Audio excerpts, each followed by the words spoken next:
అమెరికాతో స్నేహం లేదా అమెరికా నమ్మకం చొరగొని ఏదైతే అమెరికా ఇజ్రాయెల్ తరపున ఇరాన్తో సంప్రదింపుల వ్యవహారం లాంటి కథ నడిపినటువంటి పాకిస్తాన్కి ఆర్థికంగా కొన్ని రకాలైన ప్రయోజనాలు వచ్చాయి.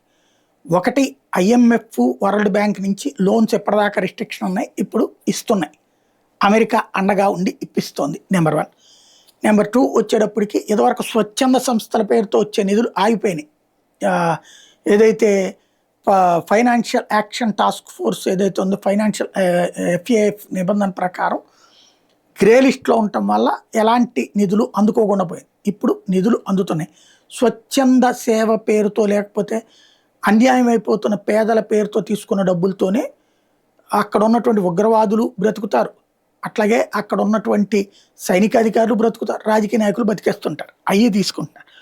ఇవి కాకుండా ఇన్వెస్ట్మెంట్స్ పరంగా కెనడా మంత్రి వచ్చి ఇప్పుడు తాజాగా పాకిస్తాన్తో చర్చలో ఒక ఎత్తు అయితే తాజాగా దుబాయ్, ఖతారు, టర్కీ, చైనా ఈ 4 కలిసి పాకిస్తాన్లో పోర్ట్ క్వాసిమ్లో పెట్టుబడులు పెట్టడానికి ముందుకు వచ్చినాయి.